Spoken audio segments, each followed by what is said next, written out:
Hello viewers, অচেতনতার free coaching চ্যানেলে তোমাদের সকলকে স্বাগত জানাই। আজকের ভিডিওটিতে তোমরা যারা কলকাতা বিশ্ববিদ্যালয়ে বি ইতিহাস অনার্সে সেকেন্ড সেমিস্টারে পড়ছো বা তোমরা সেকেন্ড সেমিস্টার পাশে বা জেনারেলে পড়ছো, তোমাদের যে ডিএসসিসি2 বা এমডিসি2 বা এমএন2 পেপারটি রয়েছে, প্রাচীন বিশ্বের সভ্যতা সংস্কৃতির বিবর্তন, এই পেপারটির একটি গুরুত্বপূর্ণ প্রশ্ন প্রাচীন গ্রিসের দাস ব্যবস্থা বা প্রাচীন গ্রিসের সমাজ এবং অর্থনীতিতে দাস ব্যবস্থা কতটা প্রভাব ফেলেছিল, এই প্রশ্নটি নিয়ে বিশদে আলোচনা করব। আলোচনা শেষের উত্তরটি তোমাদের সামনে আমি তুলে ধরবো। এই প্রসঙ্গে যাওয়ার আগে এটা বলবো যে তোমরা যারা এখন সেকেন্ড সেমিস্টারে উঠেছো, তোমরা হয়তো সবে মাত্র আমাদের চ্যানেল তোমরা দেখছো, এরকম অনেকেই আছো তোমরা। তোমাদের উদ্দেশ্যে এই কথাটা বলবো যে তোমাদের এই পেপারটির সিলেবাস, সাজেশন এবং সাজেশনের একাধিক প্রশ্নের উত্তর আমি ইতিপূর্বে আমার চ্যানেলে আপলোড করেছি। তার লিঙ্ক দেওয়া থাকবে ভিডিও ডেসক্রিপশন বক্সে। তোমরা অবশ্যই ভিডিওগুলো দেখে নিও, কারণ প্রতিটি ভিডিও তোমাদের ক্লাস রিলেটেড ভিডিও। এছাড়া তোমাদের সাজেশন ওয়াইজ যেসব প্রশ্ন এখনো বাকি আছে, তার প্রতিটি প্রশ্নের উত্তর আমি এভাবে ভিডিও ক্লাসের ভিতর দিয়ে তার আলোচনা সহ, বিস্তারিত ডিসকাস সহ তার উত্তরগুলি তোমাদের সামনে নিয়ে আসবো। তাই আমার এই চ্যানেলটি তোমরা অবশ্যই সাবস্ক্রাইব করবে এবং বন্ধুদের কাছে শেয়ার করবে। পাশাপাশি তোমাদের যাদের পাশে রাষ্ট্রবিজ্ঞান আছে বা এডুকেশন বা শিক্ষা বিজ্ঞান আছে, সেই পেপার দুটিও কিন্তু আমি আমার এই চ্যানেলে পড়ানো শুরু করে দিয়েছি। প্রতিটি ক্লাস আমি একের পর এক দিচ্ছি। তাই অবশ্যই আমার চ্যানেলটি তোমরা সাবস্ক্রাইব করবে বা বন্ধুদের কাছে শেয়ার করবে, নিজেদের মতামত নিচে কমেন্ট সেকশনে কমেন্ট করে জানাবে এবং ভিডিওটি ভালো লাগলে অবশ্যই একটি লাইক করবে। তো চলো শুরু করা যাক। আজকের ক্লাসের মূল আলোচনার বিষয় কি আমরা একবার বোর্ডে দেখে নিই। দেখো, সিইউ বিএ হিস্ট্রি অনার্স বা জেনারেল, অনার্স জেনারেলের একই সিলেবাস, সেকেন্ড সেমিস্টার ডিএসসিসি2 বা এমডিসি2। প্রশ্নটি হচ্ছে প্রাচীন গ্রিসের দাস প্রথা, 20 নম্বরের একটা ভেরি ভেরি ইম্পর্টেন্ট প্রশ্ন। তা গ্রিস দেশে, প্রাচীন গ্রিস দেশে দাস প্রথা খুব মাথাচাড়া দিয়ে উঠেছিল, এটা আমরা ইতিমধ্যে কম বেশি বিভিন্ন প্রশ্নের ভিতর থেকে জানতে পেরেছি। তাই দাস প্রথার উপরে বা দাস শ্রমের উপরে গ্রিসের অর্থনীতিটা দাঁড়িয়েছিল। গ্রিসের কৃষি কাজ থেকে শুরু করে শিল্প বাণিজ্য, কলকারখানায় বা ফ্যাক্টরিতে বা যে জমিদারিগুলিতে, এমনকি ধনীদের বাড়িতেও পর্যন্ত সমস্ত কাজ কিন্তু এই দাসেরা করতেন। আর অভিজাতরা এই দাসেদের উৎপাদিত যে সম্পদ, সেই সম্পদ ভোগ করে তারা আরামে বা আমোদ প্রমোদে তারা দিন কাটাতেন। এবং এই দাস শ্রমের উপর নির্ভর করে তাদের উৎপাদন ব্যবস্থাটা টিকে ছিল গ্রিসে। এই জন্য গ্রিসের পলিশগুলি তাদের এই উৎপাদনের দিকে কিন্তু বেশি তাদের মাথা ঘামাতে হয়নি। এই কারণে তারা পূর্ণ মাত্রায় সামরিক দিকে তারা নজর দেয় এবং এই এক একটি পলিশ বা নগর রাষ্ট্র তারা কিন্তু অনেকটা শক্তিশালী হয়ে উঠেছিল, কারণ তারা পূর্ণ মাত্রায় সামরিক বাহিনীর দিকে তারা ঝুঁকে পড়ে বা সেই দিকে তারা মনোনিবেশ করার সময়টা পায়। এই কারণে এথেন্স, স্পার্টার মতো নগর রাষ্ট্রগুলি অত্যন্ত শক্তিশালী হয়ে উঠেছিল এবং একটি সামরিক রাষ্ট্রে কিন্তু পরিণত হয়ে উঠেছিল। আর এই দাস শ্রমের উপরেই তাদের সমস্ত অর্থনীতিটা দাঁড়িয়েছিল। এত দাস কোথা থেকে সংগ্রহ করতো? দাস সংগ্রহ করতো যে গ্রিস যখন পরবর্তীকালে সাম্রাজ্যবাদী গ্রিসে পরিণত হয়, তখন বিভিন্ন জায়গায় যখন তারা দখল করত, পরাজিত যেসব মানুষরা পরাজিত হতেন, যেসব পরাজিত সৈনিক, তাদেরকে তারা কৃতদাসে পরিণত করে জমিতে চাষের কাজে লাগিয়ে দিতেন।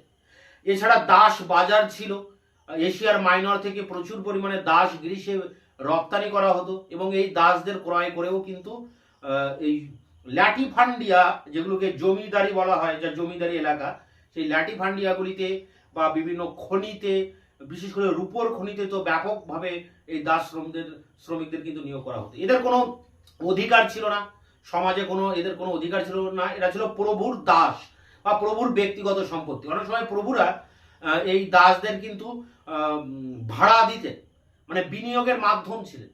এবং এই দাসদের কোনো আইনি অধিকার ছিল না, সামাজিক অধিকার ছিল না, নাগরিক অধিকার ছিল না, রাজনৈতিক অধিকার ছিল না। তারা সমাজে ছিল একেবারে অবহেলিত, অত্যাচারিত এবং তাদের উপরে অকথ্য অত্যাচার করা হতো। এই দাসেদের উপরে তাদের চাবুক মারা হতো, অন্ধকার কুঠুরিতে তাদের আটকে রাখা হতো, অনেক সময় তাদের উত্তপ্ত লোহা গরম করে তাদের গায়ে কিন্তু উল্কিয়ে দেওয়া হতো, যে দাস হিসেবে তাদেরকে পরিগণিত করা হতো।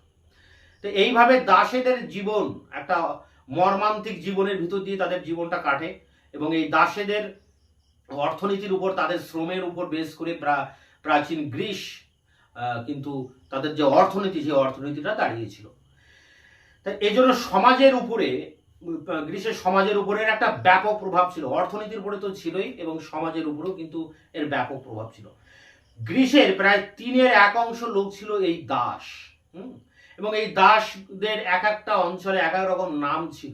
স্পার্টায় যেমন হেলট বলা হতো, বা কোরিন্থই সেখানে বলা হতো, পেরিওকয় বা অন্যান্য বিভিন্ন নাম ছিল। তা এই দাসেদের উপরে বিভিন্ন ঐতিহাসিক বিভিন্ন ধরনের গবেষণা করেছেন এবং নানা রকম দৃষ্টিভঙ্গি তুলে ধরেছেন। সেটা নিয়েই মূলত আমরা আলোচনা করব, যেহেতু 20 নম্বরের একটা বড় প্রশ্ন, তার সব দিক কিন্তু আলোচনা করতে হবে। তা এই দাস প্রথা প্রাচীন গ্রিসে কবে থেকে গড়ে ওঠে? প্রাচীন কাল থেকেই গড়ে ওঠে, একেবারে প্রাচীন কাল থেকে। আদি পর্বের গ্রিসে কিন্তু এই দাস প্রথার অস্তিত্ব লক্ষ্য করা যায়। হোমার আর হেসিয়াসের যে লেখা, সেই লেখা থেকেও আমরা এটা জানতে পারি যে আদি পর্বের প্রাচীনকালে গ্রিসে দাস প্রথার অস্তিত্ব ছিল। পরবর্তীকালে যখন ধ্রুপদী যুগ শুরু হয় গ্রিসে, যে শিক্ষা সংস্কৃতি বা শিল্পকলার যে বিকাশ হয়, সেই সময়ও কিন্তু দাস প্রথা আরো বেশি জোরদার হয়ে ওঠে। এবং এই সময় ব্যবসা বাণিজ্য শিল্পের প্রসারের সাথে সাথে জমিতে উৎপাদন করার মতো কিন্তু শ্রমের অভাব দেখা দেয়। সেই জায়গা থেকে এই শ্রমের ঘাটতি মেটাতে কিন্তু এই দাসদেরকে ব্যাপকভাবে জমিতে নিয়োগ করা হয়, এবং দাস শ্রমের উপরেই কিন্তু কৃষি উৎপাদন নির্ভর করত, বা এথেন্স বা গ্রিসের নগরাষ্ট্রগুলির অর্থনীতি দাঁড়িয়েছিল। তো এ পর্যন্ত আমরা একটা জিনিস দেখলাম। তা এছাড়া কিভাবে এই দাসদেরকে নিয়োগ করা হতো সে ব্যাপারে বলা হচ্ছে যে বিজিত যারা মানুষ, মানে যারা পরাজিত মানুষ, তাদেরকে এনে তাদেরকে এই দাস হিসেবে নিয়োগ করা হতো। স্পার্টায় যেমন এই পরাজিত দাস, মানে মানুষদের যুদ্ধে যারা পরাজিত হতো তাদের বলা হতো হেলট। এবং স্পার্টার হেলট একটা টিকা প্রশ্ন, এটাও নিয়েও আমি একটা ভিডিও ক্লাস দিয়েছি এর আগে। এছাড়া থেসালি বলে কিন্তু আরেকটা মানে নগরাষ্ট্র ছিল গ্রিসে। থেসালির কৃতদাসদেরকে বলা হতো পেনেসটাই। এই এক একটা অঞ্চলে দাসেদের এক একটা কিন্তু নাম ছিল। কার্ল মার্কসের মতো ঐতিহাসিক এবং পরবর্তীকালে তারকে অনুসরণ করে বিভিন্ন মার্ক্সবাদী ঐতিহাসিকরা বলেছেন যে প্রাচীন গ্রিসের উৎপাদন ব্যবস্থা ছিল দাস শ্রমের উপর নির্ভরশীল। অর্থাৎ দাস ভিত্তিক শ্রম উৎপাদন ব্যবস্থা গ্রিসে ছিল। তবে এর বিরোধিতা করেছেন কেমব্রিজ বিশ্ববিদ্যালয়ের একজন ঐতিহাসিক, তার নাম হচ্ছে জোন্স। জোন্স বলছেন যে এই সময় যে প্রাচীন গ্রিস কখনোই দাস শ্রমের উপর নির্ভরশীল ছিল না, কারণ সমাজে দাস কতটা ছিল আর সাধারণ মানুষ কতটা ছিল এটা সঠিকভাবে জানা যায় না। তবে অনুমান করা হয় যে প্রাচীন গ্রিসে প্রায় 1 লক্ষ দাস ছিল। দাস মানে ভূমি দাস ছিল। এছাড়া মার্ক্সবাদী আরেকজন ঐতিহাসিক আছেন জর্জ থমসন, তিনি একটা গ্রন্থ লিখছেন দ্য ফার্স্ট ফিলোসফার। তিনি এই গ্রন্থে বলছেন যে খ্রিস্টপূর্ব 5ম শতাব্দীতে যখন বাণিজ্য এবং শিল্পের বিকাশ হয়, পাশাপাশি এই দাস শ্রমের উপর নির্ভর করে উৎপাদন ব্যবস্থা আবর্তিত হয়েছিল। মানে উৎপাদন ব্যবস্থা উৎপাদিত হতো দাস শ্রমের উপর নির্ভর করে। এছাড়া এথেনীয় যে সাম্রাজ্য, এথেন্স একটা বিরাট বড় সাম্রাজ্য তৈরি করে, এবং সেই সাম্রাজ্যের বিস্তারে দাসেদের কিন্তু একটা ভূমিকা ছিল। কারণ যখন জরুরি ভিত্তিক অবস্থায় বা বিপদকালীন অবস্থায় দাসেদের কিন্তু এক কথায় সামরিক বাহিনীতে নিয়োগ করা হতো না, কোনোভাবেই তাদের সামরিক বাহিনীতে নিয়োগ করা হতো না, যেহেতু তারা বিদ্রোহ করতে পারে, তারা শক্তিশালী হয়ে গেলে সমস্যা হবে, এই জন্য তাদেরকে সেনাবাহিনীতে নিয়োগ করা হতো না। কিন্তু যখন জরুরিকালীন অবস্থায়, যুদ্ধকালীন অবস্থায় দেখা দিত, তখন এই দাসেদের পদাতিক বাহিনীতে কিন্তু এদেরকে নিয়োগ করা হতো। তাই এথেনীয় সাম্রাজ্যের বিস্তারে এদের একটা বড় ভূমিকা ছিল। থমসন, এই জর্জ থমসন অবশ্য বলছেন এই যে দাস কথাটা, যাকে আমরা সার্ভ বলি, এই দাস কথাটার প্রতিশব্দ নানা রকম হতে পারে। যেমন ওইকেটস বলে হতে পারে, ওইকেটস মানে হচ্ছে যে গৃহকর্মে নিযুক্ত ভৃত্য, বা বলতে পারো থেরোপান। থেরোপান মানে হচ্ছে পরাধীন ভৃত্য। তাহলে দাস কথাটির প্রতিশব্দ অনেক রকম হতে পারে, সেটা কিন্তু তিনি বলছেন। এছাড়া গ্রিসের উপর এক বিশেষজ্ঞ এম.আই. ফিনলে, এই এম.আই. ফিনলে তিনি একাধিক গ্রন্থ লিখেছেন, যেমন দ্য অ্যানসিয়েন্ট গ্রিক বলে একটা গ্রন্থ লিখেছেন। কিন্তু এখানে যে গ্রন্থটা লিখেছেন সেলভারি অ্যান্ড মডার্ন আইডিওলজি, এই গ্রন্থে তিনি বলছেন যে এথেন্সের যে আর্কন, মানে তিনি শাসক সোলন, তিনি অনেক সংস্কার করেছিলেন। সোলনের সংস্কার তোমাদের এই পেপারে একটা ইম্পর্টেন্ট 5 নম্বরের টিকা, সেটি নিয়েও আমি ভিডিও ক্লাস দিয়েছি এর আগে।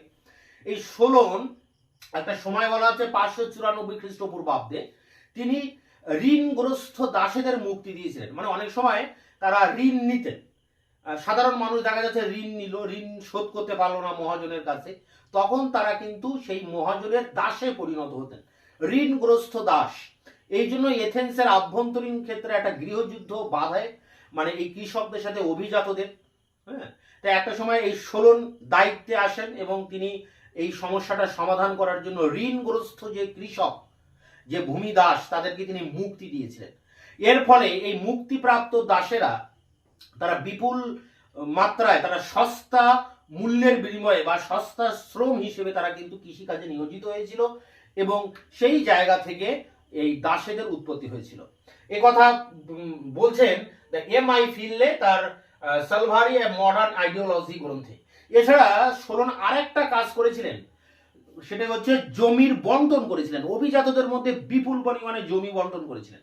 ফলে অভিজাতদের হাতে এই প্রচুর জমি আসার ফলে এই জমিতে চাষ করার জন্য শ্রমের ঘাটতি দেখা দেয়। তখন এই অভিজাতরা যে কৃতদাস, তাদেরকে ক্রয় করে এনে, অবশ্যই অভিজাতরা কৃতদাস কিনতেন, কিন্তু বাজার থেকে কম কিনতেন। মানে যে দাস কেনা বেচার যে বাজারগুলো ছিল, সেই বাজার থেকে এরা কিনতেন না, এরা কিনতেন যে বন্দি যারা পরাজিত সৈনিক, তাদেরকে অল্প দামে এরা কিনে আনতেন, অর্থাৎ সস্তা শ্রম তারা এই তাদের যে এই জমিগুলিতে তারা নিয়োগ করেছেন। এর ভিতর দিয়ে এই দাস প্রথার উদ্ভব হচ্ছে। এ কথা বলছেন কে? এম.আই. ফিনলে। যদিও এই বক্তব্যের বিরোধিতা করছেন ই. হ্যারিস বলে একজন ঐতিহাসিক। তিনি বলছেন যে না, দাস প্রথা এভাবে আসেনি। গ্রিসে দাস প্রথা এসেছে সম্পদ লুণ্ঠনের যে তীব্রতা, সেই তীব্রতা থেকেই জন্ম নিয়েছিল এই দাস প্রথা। সম্পদ লুণ্ঠন করার তাগিদ থেকেই দাস প্রথার জন্ম, যে হিংসা দেখা দেয়, সেই হিংসা থেকে জন্ম নিয়েছিল। এছাড়া দেখো একটা গ্রন্থ আছে এখানে, international encyclopedia of social sciences. এই গ্রন্থে, মানে এটা 1968 সালের গ্রন্থ, এই গ্রন্থে এই এম.আই. ফিনলে ইনি বলছেন যে দাস দু ধরনের ছিল। এক ছিল ব্যক্তিগত দাস, আর একটা ছিল গোষ্ঠীগত দাস। কোনো একটি গোষ্ঠীর দাস থাকতো, আবার অনেকের ব্যক্তিগত দাস থাকতো। আবার ব্যক্তিগত দাসের দুটি বৈশিষ্ট্য ছিল। এই দাসেরা ছিল প্রভুর ব্যক্তিগত সম্পত্তি, আবার এই দাসেরা ছিল কিন্তু বহিরাগত। তারা কেউ গ্রিসের লোক নয়, বা যে অঞ্চলের দাস সেই অঞ্চলের হয়তো তার আদি বাড়ি নয়, সে অন্য কোনো জায়গা থেকে তাকে আনা হয়েছে দাস হিসেবে বিক্রি করার জন্য, বা অন্য কোনো জায়গা থেকে তাকে পরাজিত করে যুদ্ধবন্দী হিসেবে এনে তাকে দাস করা হয়েছে। তাহলে ব্যক্তিগত দাসের দুটি বৈশিষ্ট্য, একটা হচ্ছে তারা প্রভুর ব্যক্তিগত সম্পত্তি, সে প্রভু যে কোনো কাজে তাকে লাগাতে পারে, যে কোনো কাজে তাকে ভাড়াও দিতে পারে, তার বাড়ির কাজে লাগাতে পারে, আবার তার জমিতে কাজে লাগাতে পারে, আবার শিল্প কলকারখানায় লাগাতে পারে, আবার কোনো কাউকে হয়তো ভাড়াও দিতে পারে। আর এই ধরনের শ্রমিকরা, মানে দাসেরা ছিল বহিরাগত। এ কথাও কিন্তু তিনি বলছেন।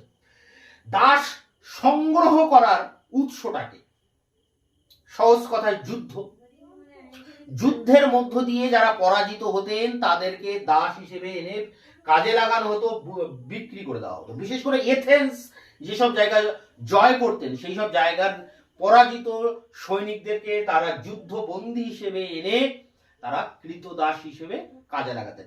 এছাড়া যে জায়গাটা আছে দেখো, স্কিথিয়া, স্কিথিয়া এবং এশিয়ার মাইনর ছিল গ্রিসে দাস সাপ্লাই করা বা যোগান দেওয়ার একটা প্রধান উৎস। অর্থাৎ এই জায়গা থেকে দাসেদের কিন্তু এখানে আনা হতো, মানে বিক্রি হিসেবে এই জায়গাগুলো থেকে সংগ্রহ করে এই গ্রিসে এনে তাদেরকে বিক্রি করা হতো। এছাড়া জলদস্যুরা সমুদ্র তীরবর্তী অঞ্চলে তারা হঠাৎ হঠাৎ আক্রমণ করে মানুষকে বন্দি করে এনেও কিন্তু তারা কৃতদাস হিসেবে বিক্রি করে দিতেন।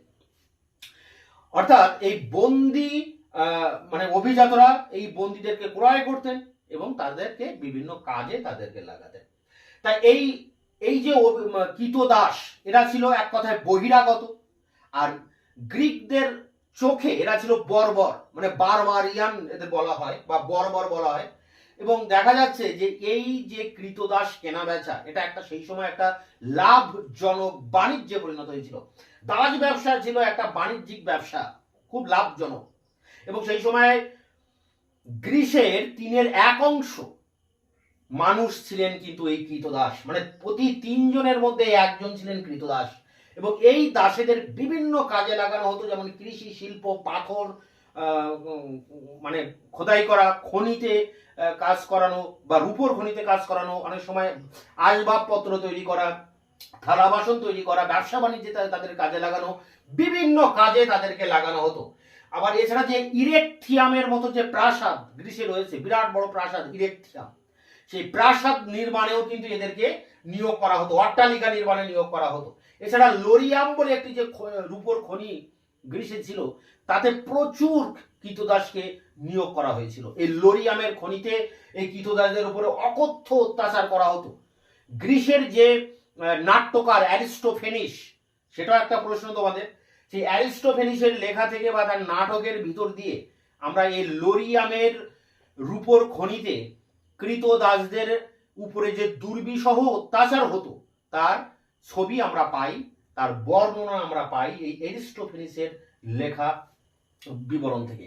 এছাড়া গ্রিসের একজন বিখ্যাত ঐতিহাসিক থুকিডিডিস, তিনি বলছেন যে চিওস দ্বীপ বলে একটা দ্বীপ আছে, সেই দ্বীপে কিন্তু আঙ্গুর চাষের জন্য বিখ্যাত, এবং এই আঙ্গুর চাষের জন্য প্রচুর পরিমাণে কৃতদাস এখানে কিন্তু নিয়োগ করা হতো। কোরিন্থের মতো যে নগর রাষ্ট্র ছিল, পলিস ছিল, সেখানে অল্প মানে বাচ্চা মেয়েদেরকে ছোটবেলায় তাদেরকে ক্রয় করে এনে পরবর্তীকালে তাদেরকে গণিকা হিসেবে কিন্তু বিক্রি করে দেওয়া হতো। এইসব কিন্তু আমরা পাই।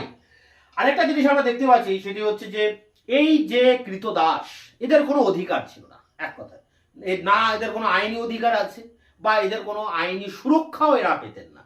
এরা কোনো আদালতে কোনো মানে এরা কোনো সাক্ষী দিতে পারতেন না, বা বলা যায় যে ফরিয়াদি হওয়া বা সাক্ষী হওয়া বা বিবাদী হওয়া, কোনো কিছুই এরা কিন্তু পারতেন না, কোনো কিছুই এরা অংশগ্রহণ করতে পারতেন না। মানে আইনি সুরক্ষা এদের ছিল না, আইনি অধিকার ছিল না। এছাড়া এরা সামরিক বাহিনীতেও অংশগ্রহণ করতে পারতেন না, যদিও যুদ্ধকালীন পরিস্থিতি দেখা দিলে এদেরকে অনেক সময় কিন্তু সামরিক বাহিনীতে পদাতিক বাহিনী হিসেবে এদেরকে নিয়োগ করা হতো। অ্যারিস্টোফেনিসের বিবরণ থেকে আমরা জানতে পারি যে গ্রিসের দাসদের উপর কতটা অত্যাচার করা হতো। তাদের উপর চাবুক মারা হতো, গরম লোহার ছাকা দিয়ে তাদেরকে উল্কিয়ে গিয়ে দেওয়া হতো, অন্ধকার কুঠুরিতে তাদের আটকে রাখা হতো, এসব আমরা জানতে পারি।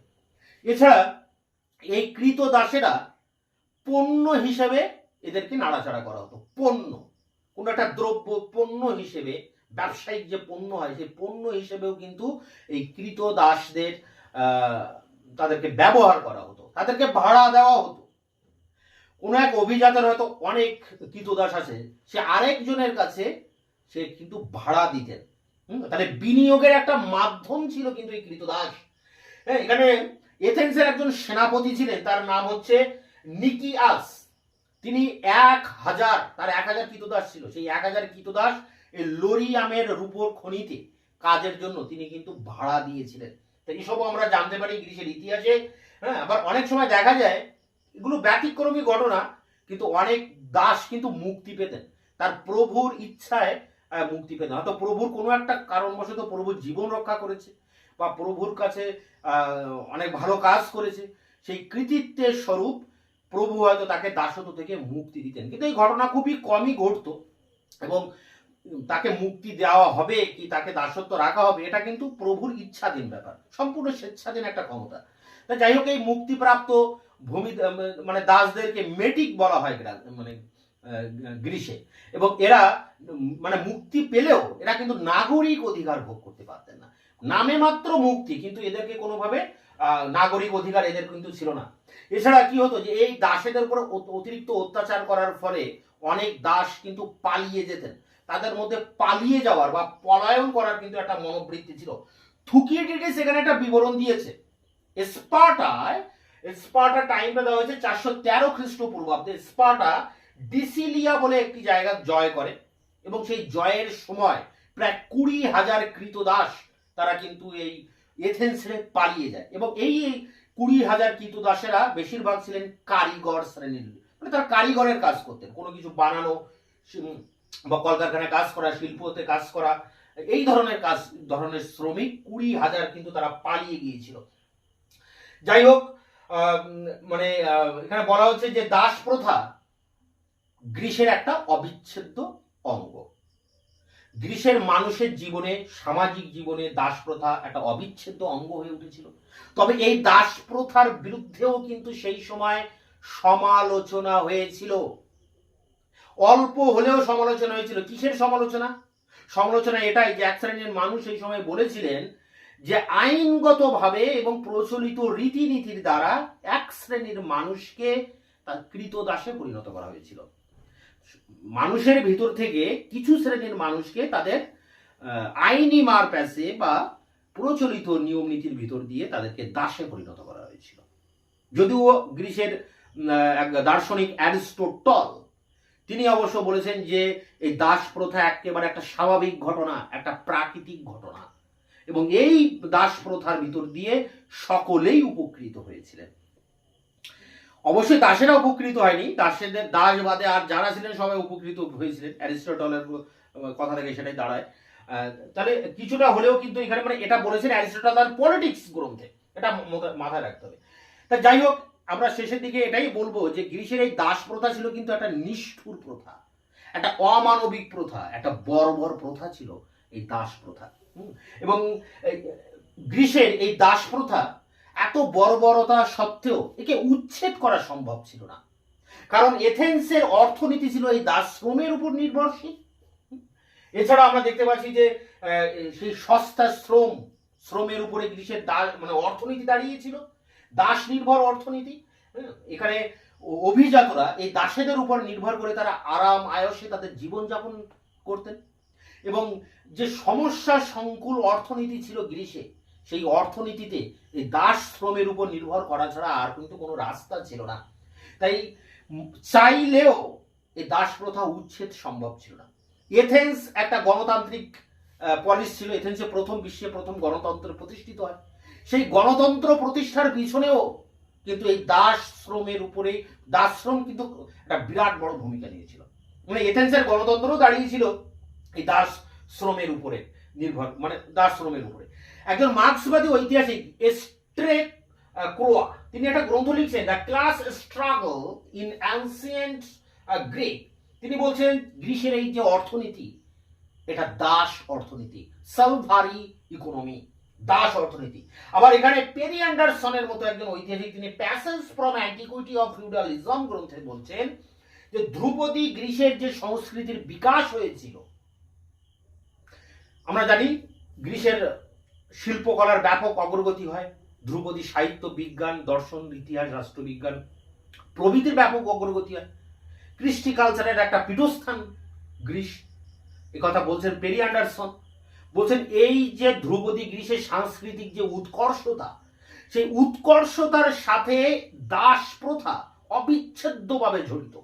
আজকে যদি গ্রিসে দাস প্রথা না থাকতো, তাহলে হয়তো যে গ্রিসকে আমরা দেখছি যে শিল্পকলায় মানে উন্নত একটি দেশ বা উন্নত পলিশের আবির্ভাব দেখতে পাচ্ছি, এটা কিন্তু হতো না। মানে গ্রিসের এই অগ্রগতির পিছনে দাস প্রথাও কিন্তু একটা বড় ভূমিকা নিয়েছিল। দাস প্রথা আর ধ্রুপদী গ্রিস একেবারে মিলেমিশে রয়েছে। তো এই হচ্ছে এর একটা সংক্ষিপ্ত আলোচনা দিলাম, যাতে তোমাদের একটু বুঝতে সুবিধা হয় এই গ্রিসের দাস প্রথা কতটা গুরুত্বপূর্ণ, কতটা সমাজের সাথে জড়িত, কতটা অর্থনীতির সাথে জড়িত, কতটা মানুষের সাথে জড়িত, এবং গ্রিসের সব কিছুর পিছনেই কিন্তু দাঁড়িয়ে আছে এই দাস প্রথা। অমানবিক হলেও এই দাস প্রথাকে উচ্ছেদ করা সম্ভব ছিল না। সেই সময়কার গ্রিসের যে অবস্থা ছিল, যে সমস্যা সংকুল অর্থনীতি ছিল, সেই অর্থনীতিকে এগিয়ে নিয়ে যেতে গেলে দাস প্রথার উপর নির্ভর করতেই হতো। এ কথা কিন্তু সব ঐতিহাসিকরা স্বীকার করছেন। তাই এই বক্তব্যগুলির উপর ভিতর দিয়ে এবং যেভাবে আমি পরপর বিভিন্ন বিষয় নিয়ে আলোচনা করলাম দাসেদের উপরে, এইভাবে এর যে 20 নাম্বারের 1000 ওয়ার্ডের নোট, মানে কম বেশি মানে 10-12টি প্যারা হবে, এই নোটস নিয়ে আমি এবার অন স্ক্রিনে আলোচনা করব। BA history honours general, second semester, DSCC2 MDC2। প্রশ্নটি হচ্ছে প্রাচীন গ্রিসের দাস ব্যবস্থা, অথবা এটা আসতে পারে ঘুরিয়ে এভাবে, প্রাচীন গ্রিসের সমাজ ও অর্থনীতিতে দাস প্রথা কিভাবে একটি স্বাভাবিক বৈশিষ্ট্যে পরিণত হয়েছিল। প্রশ্নমান 20, বা পাশের ক্ষেত্রে এটা 10 নম্বরেও কিন্তু আসতে পারে। দেখো উত্তরটি এইভাবে লিখবে, কৃতদাস প্রথার সূচনা হয়েছিল সম্ভবত ব্রোঞ্জ যুগে, এবং ধ্রুপদী সভ্যতার যুগেও এই প্রথার ব্যাপক প্রচলন ছিল। আদি ও ধ্রুপদী গ্রীসের অন্যতম তাৎপর্যপূর্ণ বৈশিষ্ট্য ছিল দাস প্রথা। হোমার এবং হেসিটাসের লেখা থেকে জানা যায় যে গ্রিক ইতিহাসের আদি পর্বে গ্রিকরা কৃতদাস প্রথার সঙ্গে পরিচিত ছিল। উপনিবেশীকরণের সঙ্গে সঙ্গতি রেখে আদি গ্রীসে যখন বাণিজ্য শিল্পের বিকাশ ঘটতে শুরু করে আর অর্থনীতি যখন পুরোপুরি কৃষি নির্ভর রইল না, তখন থেকে উৎপাদনের কাজে আরও বেশি সংখ্যক কৃতদাস নিয়োগ করা হতে থাকে। ধ্রুপদী এথেন্স হয়ে ওঠে সম্পূর্ণ দাস শ্রমের উপর নির্ভরশীল। তবে গ্রিক দুনিয়ায় তার ব্যতিক্রমও ছিল। বিজিত মানুষকে নিয়ে গড়ে উঠেছিল স্পার্টার হেলট এবং থেসালির পেনেসটাই।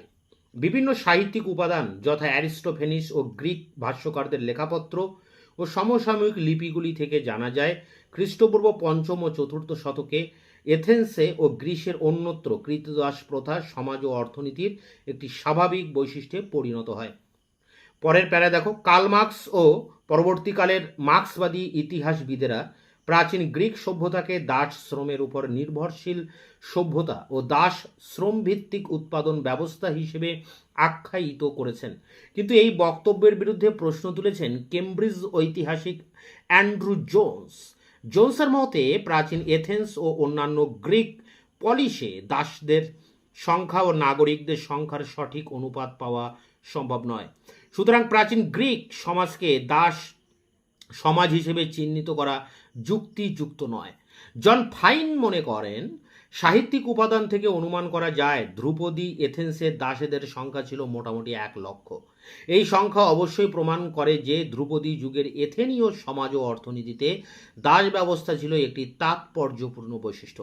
পরের প্যারা, বিশিষ্ট মার্ক্সবাদী লেখক জর্জ থমসন তার দ্য ফার্স্ট ফিলোজফার্স গ্রন্থে বলেছেন খ্রিস্টপূর্ব ৫ম শতকে বাণিজ্য শিল্প বিকাশের সঙ্গে সঙ্গতি রেখে উৎপাদন প্রক্রিয়ায় অনিবার্য উপাদান হিসেবে প্রতিভাত হয় দাস শ্রম। দাসেদের উৎপাদিত উদ্বৃত্ত সম্পদ এথেনীয় সভ্যতা ও সংস্কৃতিকেও সমৃদ্ধ করেছিল। এথেনীয় সাম্রাজ্য বিস্তারের মূলেও ছিল দাস শ্রম। জর্জ থমসন আরও বলেছেন যে দাস বা সেলভ শব্দের নানা প্রতিশব্দ যেমন ঢিলে ঢালাভাবে ব্যবহৃত হয়েছিল। কখনো তাদের বলা হতো ডুয়াল, কখনো বা ওইকেটস বা গৃহকর্মে নিযুক্ত দাস, আবার কখনো বা থিরোপান মানে পরাধীন ভৃত্য। কিন্তু সেলভ এর প্রতিশব্দ হিসেবে অ্যান্ড্রোপোডন কথাটা ছিল তাৎপর্যপূর্ণ। অ্যান্ড্রোপোডনের ইংরেজি প্রতিশব্দ চ্যাটেল সেলভ, অর্থাৎ আইন অনুসারে একজন দাস তার প্রভুর অধিকার। অ্যান্ড্রোপোডন কথাটার আক্ষরিক অর্থ মনুষ্য পদবিশিষ্ট জীব। এই শব্দটি তৈরি হয়েছিল ট্যাট্রোপোডা শব্দের সদৃশ্য শব্দ হিসেবে। ট্যাট্রোপোডা শব্দের অর্থ চতুষ্পদী গবাদি প্রাণী, 4-footed ক্যাটল। প্যারা করে দেখো, ঐতিহাসিক M.I. ফিনলে তার অ্যানসিয়েন্ট সালভারি অ্যান্ড মডার্ন আইডিওলজি গ্রন্থে দাস ব্যবস্থার ব্যাপক প্রচলনের প্রেক্ষিত নিয়ে তাৎপর্যপূর্ণ আলোচনা করেছেন। এক্ষেত্রে তিনি এথেনীয় আর্কন সোলনের সংস্কারের উপর গুরুত্ব আরোপ করেছেন। ফিনলে মনে করেন 594 খ্রিস্টপূর্বাব্দে সোলন ঋণ দাস প্রথার উচ্ছেদ সাধন করেন। ফলে ঋণ পরিশোধে অক্ষম নাগরিককে আর দাসে রূপান্তরিত করা সম্ভব হলো না। সোলনের পর পিসিস্ট্রাস অভিজাতদের দ্বারা অবৈধভাবে সংগ্রহ করা জমি সাধারণ মানুষের মধ্যে ভাগ করে দেন। উপরোক্ত দুটি পদক্ষেপ শ্রমের ঘাটতি তৈরি করে, ফলে দাস প্রথার উদ্ভবের পথ প্রশস্ত হয়। অভিজাতরা বিভিন্ন ক্ষেত্রে শ্রমের ঘাটতি মেটানোর জন্য বাইরে থেকে কৃতদাস নিয়ে আসে এবং উৎপাদন প্রক্রিয়ায় নানা ক্ষেত্রে তাদের নিয়োগ করে। পরবর্তীকালে অবশ্য হ্যারিস ফিনলের বক্তব্যের বিরোধিতা করে বলেছেন ঋণ দাসত্বের উচ্ছেদের ফলে দাস প্রথার উদ্ভব হয়নি। সম্পদ লুণ্ঠনের জন্য তীব্র হিংসার মধ্যেই দাস প্রথার উত্থানের প্রকৃত কারণ নিহিত। পরের প্যারা দেখো, international encyclopedia of social science 1968-এ দাস প্রথা বা সেলভারি সংক্রান্ত বিষয়ে আলোচনা প্রসঙ্গে ফিনলে লিখেছেন ধ্রুপদী গ্রীসে 2 ধরনের দাসের অস্তিত্ব ছিল, ব্যক্তিগত এবং গোষ্ঠীগত। তবে গ্রীসে প্রথাটির অস্তিত্ব ছিল উল্লেখযোগ্য। ব্যক্তিগত দাসত্বের 2টি বৈশিষ্ট্য ছিল। প্রথমত, আইনি দৃষ্টিকোণ থেকে তারা ছিল প্রভুর ব্যক্তিগত সম্পত্তি। দ্বিতীয়ত, সমাজতান্ত্রিক দৃষ্টিকোণ থেকে তারা ছিল বহিরাগত। পরের প্যারা দেখো, প্রাচীন গ্রীসের দাস সংগ্রহের অন্যতম উৎস ছিল যুদ্ধ। প্রাচীন এথেনীয়রা পরাজিত অঞ্চলের যুদ্ধবন্দীদের ধরে এনে দাসে রূপান্তরিত করত। স্কিথিয়া ও এশিয়া মাইনর ছিল দাস যোগান দেওয়ার গুরুত্বপূর্ণ কেন্দ্র। মাঝে মধ্যে জলদস্যুরাও মানুষকে বন্দি করে ধনী নাগরিকদের কাছে বিক্রি করত। দাস কেনাবেচার বিষয়টি ছিল গুরুত্বপূর্ণ। অধিকাংশ ক্ষেত্রেই অভিজাতরা বা ধনী নাগরিকরা সরাসরি দাস সংগ্রহ করত না, তারা দাসদের বন্দীদের মধ্যে থেকে কিনে নিত। তাই অধিকাংশ দাসই ছিল বহিরাগত, অর্থাৎ গ্রিকদের ভাষায় বর্বর, বারবারিয়ান। দাসেদের বাজারের চাহিদার সঙ্গে সঙ্গতি রেখে যোগান বৃদ্ধির ফলে দাস প্রথা একটা লাভজনক ব্যবসায় পরিণত হয়েছিল। শ্রমের ঘাটতি এথেনীয় নাগরিকরা দাসেদের সস্তা শ্রম দিয়ে পূরণ করত। পরের প্যারা দেখো, ধ্রুপদী এথেন্সের সমগ্র জনসংখ্যার 1/3 ছিল দাস। অর্থনীতির প্রতিটি ক্ষেত্রে তাদের অংশগ্রহণ ছিল তাৎপর্যপূর্ণ। কৃষি শিল্প, পাথর খনি, রূপার খনি, বাণিজ্য, ব্যাংকিং সর্বত্রই দাসেদের উৎপাদন প্রক্রিয়ায় নিযুক্ত থাকত। শহরে কারখানাগুলিতে তারা বাসনপত্র, আসবাবপত্র, তরবারি ইত্যাদি তৈরির সঙ্গে যুক্ত ছিল। আবার ইরেকথারিয়ামের মতো বৃহৎ অট্টালিকা তৈরির সময় নাগরিকরা, বিদেশি বা মেটিকরা এবং কৃতদাসেরা একসঙ্গে কাজ করত। লোরিয়ামের রৌপ্য খনিতে দাসশ্রমের ব্যবহার ছিল ব্যাপক। কয়েক হাজার দাস এই রৌপ্য খনিতে কাজ করত। গ্রিক কমেডি নাট্যকার অ্যারিস্টোফেনিসের লেখায় লোরিয়ামের খনিতে নিযুক্ত দাসেদের দুর্বিষহ অবস্থার কথা বিবৃত হয়েছে। তবে যে সমস্ত দাস বাণিজ্য ও ব্যাংকিংয়ের সাথে যুক্ত ছিল তারা প্রভুদের থেকে আলাদা থাকত। প্রভুর গৃহে তাদের থাকতে হতো না। অবসর সময়ে অন্য কাজও তারা করতে পারত। দাস বাজারে অন্যান্য দাসেদের তুলনায় তাদের বাজার দর বেশি হতো। আবার একদল কৃতদাস প্রভুর ও তার পরিবারের গৃহকর্মেও নিযুক্ত থাকত। পরের প্যারা দেখো, জনসংখ্যার একটি বড় অংশ ছিল কৃষক। কৃষিকাজে দাসদের নিয়োগ নিয়ে বিতর্ক আছে। এ বিষয়ে সকলে একমত যে বৃহৎ খামারগুলিতে ধনী মালিকরা সাধারণত শহর অঞ্চলে বসবাস করত।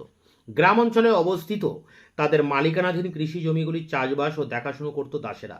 দাসদের উৎপাদিত উদ্বৃত্ত সম্পদ শহরের ধনী নাগরিকদের বিলাসবহুল জীবনের উৎস ছিল। মধ্যবিত্ত জমির মালিকের অধীনেও সামান্য কিছু দাস থাকত ও তার কৃষি জমিতে কাজ করত। এথেন্স ছিল সাম্রাজ্যের রাজধানী এবং এখানে একটি সমৃদ্ধশালী ও ব্যস্ত বন্দর ছিল। অন্যান্য পলিসের তুলনায় এথেন্সের দাসের সংখ্যা ছিল অনেকটাই বেশি। তবে অর্থনৈতিকভাবে অগ্রসর অন্যান্য নগরাষ্ট্রেও দাসের সংখ্যা ছিল প্রচুর। থুকিডিডিসের লেখা থেকে জানা যায় যে চিওস দ্বীপ আঙুর চাষের জন্য বিখ্যাত ছিল, আর সেখানে অন্যান্য গ্রিক নগরাষ্ট্রের তুলনায় দাসের সংখ্যা ছিল বেশি। করিন্থ অঞ্চলে ছোট ছোট মেয়েদের বিক্রয় করে তাদের বড় করে গণিকায় পরিণত করা হতো। পরের প্যারা দেখো, সামান্যতম আইনি অধিকার গ্রিক কৃতদাসরা ভোগ করত না। ধ্রুপদী এথেন্সে তারা রাজনৈতিক বা আইনি কোনো বিষয়ে অংশ নিতে পারত না। তারা রাষ্ট্রের আইনি সুরক্ষা থেকে বঞ্চিত ছিল এবং কারোর বিরুদ্ধে মামলা করার অধিকার তাদের ছিল না। ফরিয়াদি, বিবাদী বা সাক্ষী আদালতে কোনো ভূমিকাতেই তাদের দেখা যেত না। তবে এথেন্সে অত্যাচারের মাধ্যমে কৃতদাসদের সাক্ষীদানে বাধ্য করা হতো। আইনের দ্বারা অনুমোদিত কোনো পারিবারিক জীবন গড়ে তোলার অধিকার থেকে তারা বঞ্চিত ছিল। নাগরিক হিসেবে দাসদের স্বীকৃতি ছিল না বলেই নাগরিক অধিকার ও কর্তব্য সংক্রান্ত বিষয়গুলি তাদের জন্য প্রযোজ্য ছিল না। বেশ কিছু ধর্মীয় অনুষ্ঠানে তাদের অংশগ্রহণ নিষিদ্ধ ছিল। সামরিক বাহিনীতেও তাদের ভূমিকা ছিল নগণ্য। তবে সংকটের সময় রাষ্ট্র পদাতিক বাহিনীতে দাসেদের যোগ দিতে বাধ্য করত। দাসেরা ছিল প্রভুর চরম অত্যাচারের শিকার। অ্যারিস্টোফেনিসের লেখা থেকে জানা যায় প্রাচীন এথেন্সে ও গ্রিক দুনিয়ার অন্যত্র দাসেদের প্রায়ই চাবুক মারা হতো, বদ্ধ অন্ধকার কুঠুরিতে আটক করে রাখা হতো, জ্বলন্ত লোহার শিক দিয়ে গায়ে উল্কি এঁকে দেওয়া হতো। পরের প্যারা দেখো, দাস প্রভু দাসদের পণ্য হিসাবে দেখত। সে তার ইচ্ছা মতো দাসেদের উৎপাদনের যে কোনো কাজে নিয়োগ করত, আবার অন্যত্র ভাড়াও খাটাতো। জেনোফেনের লেখা থেকে জানা যায় যে এথেনীয় সৈন্যাধ্যক্ষ নিকিয়াস লোরিয়াম রূপোর খনির ঠিকাদারদের তার নিজস্ব 1000 কৃতদাস ভাড়া দিয়েছিলেন। এভাবে এথেনীয় নাগরিকদের সম্পদ বৃদ্ধির জন্য কৃতদাসরা বিনিয়োগের মাধ্যম হিসেবে ব্যবহৃত হতো। দাসত্ব থেকে মুক্তির ম্যানুমিসিয়ন প্রচলন ছিল, তবে তা ছিল ব্যতিক্রমী ঘটনা। মাঝে মধ্যে দাস মালিক দাসের কাজে সন্তুষ্ট হয়ে তাকে দাসত্ব থেকে মুক্তি দিত, তবে সমগ্র প্রক্রিয়ায় ছিল প্রভুর স্বেচ্ছাধীন। মুক্তিপ্রাপ্ত দাসদের এথেন্সে বিদেশি বা মেটিকের মর্যাদা দেওয়া হতো, কিন্তু নাগরিক হিসাবে স্বীকৃতি দেওয়া হতো না। যেহেতু দাসদের জীবন ছিল অত্যাচার ও অভাবে জর্জরিত, তারা প্রায়ই পালানোর চেষ্টা করত। থুকিডিডিসের রচনা থেকে জানা যায় 413 খ্রিস্টপূর্বাব্দে স্পার্টা কর্তৃক ডিসিলিয়া বিজয়ের সময় প্রায় 20,000 এথেনীয় দাস পালিয়ে গিয়েছিল। তারা প্রায় সকলেই ছিল কারিগর। পরের প্যারা দেখো, সার্বিকভাবে এথেনীয়রা এবং অন্যান্য নগরাষ্ট্রের নাগরিকরা কৃতদাস প্রথাকে তাদের জীবনের অবিচ্ছেদ্য উপাদান হিসেবে মেনে নিয়েছিলেন। তথাপি সামান্য হলেও দাস প্রথার বিরুদ্ধে সমালোচনা হয়েছিল। সমালোচনার মূল বিষয় ছিল মানুষ আইন ও প্রচলিত রীতিনীতির মাধ্যমে অন্য একদল মানুষকে দাসে পরিণত করেছে। দাস প্রথার কোনো প্রাকৃতিক ভিত্তি নেই। কিন্তু এই সমালোচকদের বিরোধিতা করতে কুণ্ঠিত হননি গ্রিক দার্শনিক অ্যারিস্টটল। তার মতে এথেন্সের দাস প্রথা ছিল স্বাভাবিক ও প্রাকৃতিক একটি ঘটনা। তিনি তার পলিটিক্স গ্রন্থে প্রাকৃতিক দাস প্রথার ন্যাচারাল সালভারি তত্ত্ব তুলে ধরে বলেছিলেন, দাস প্রথা কেবল স্বাভাবিক ছিল না, এই প্রথা সকলকেই উপকৃত করেছিল। পরের প্যারা দেখো, এ বিষয়ে সন্দেহের অবকাশ নেই যে কৃতদাস প্রথা ছিল একটি নিষ্ঠুর ও অমানবিক প্রথা। কিন্তু গ্রিকদের পক্ষে এই ব্যবস্থা উচ্ছেদ সাধন সম্ভব ছিল না, কারণ তাদের অর্থনীতি ও জীবনধারা সবটাই ছিল দাস শ্রমের উপর নির্ভরশীল। উৎপাদনের নানা ক্ষেত্রে দাসেদের নিয়োগ করে এথেন্স সস্তা শ্রমের অনুসন্ধান করেছিল। সমস্যা সংকুল অর্থনীতি মোকাবিলা করার একমাত্র উপায় ছিল কৃতদাস প্রথা। সমাজের ধনী নাগরিকরা অধিক সংখ্যায় দাস ক্রয় করে সবচেয়ে বেশি লাভবান হয়েছিল। দাস শ্রম তাদের অতিরিক্ত অবসরকালীন অবকাশ পাওয়ার সুযোগ করে দেয়। সার্বিক বিচারে এথেন্সে একটি গণতান্ত্রিক শাসন প্রতিষ্ঠিত ছিল, কিন্তু সেই গণতন্ত্র ছিল সম্পূর্ণ দাস শ্রমের উপর নির্ভরশীল। এরপরে দেখো শেষ প্যারা মূল্যায়নের উপরে। মার্ক্সবাদী ঐতিহাসিক স্টেকক্রোয়া তার the class struggle in the ancient Greek world গ্রন্থে প্রাচীন গ্রিক অর্থনীতি দাস নির্ভর অর্থনীতি বা সালভারি ইকোনমি বলে অভিহিত করেছেন। তার মতে গ্রিক দুনিয়ার ধনী ব্যক্তিরা তাদের অধীনস্থ পরাধীন শ্রমিকদের দ্বারা উৎপাদিত উদ্বৃত্ত সম্পদ আত্মসাৎ করে নিত। কৃতদাসদের শোষণের মাধ্যমে আসা উদ্বৃত্ত উৎপাদন নাগরিকদের অবসর ও অবকাশের সুযোগ বৃদ্ধি করেছিল। সেদিক থেকে প্রাচীন গ্রিক সমাজ ও অর্থনীতি অবশ্যই দাস শ্রমের উপর নির্ভরশীল ছিল। পেরি অ্যান্ডারসন তার passage from antiquity to feudalism গ্রন্থে যথার্থই মন্তব্য করেছেন, প্রাচীন গ্রিসের নগর রাষ্ট্রগুলির ধ্রুপদী সংস্কৃতির চূড়ান্ত বিকাশ অবশ্যই দাস প্রথার সঙ্গে সম্পর্কযুক্ত ছিল। দাস প্রথার সঙ্গে সম্পর্কযুক্ত ছিল। তো এই ছিল তোমাদের প্রাচীন গ্রিসের দাস প্রথার উপর 20 নম্বরের প্রশ্ন উত্তর। এটি সংগ্রহ করে তোমরা পরীক্ষার জন্য প্রস্তুতি নাও। তোমাদের সাজেশনের অন্যান্য প্রশ্নের উত্তর নিয়ে খুব তাড়াতাড়ি আবারও ভিডিও ক্লাসে দেখা হচ্ছে। ততক্ষণে তোমরা চ্যানেলকে সাবস্ক্রাইব করে বন্ধুদের কাছে শেয়ার করবে। নিজেদের মতামত থাকলে কমেন্ট সেকশনে কমেন্ট করে জানাবে। আর ভিডিওটি ভালো লাগলে অবশ্যই লাইক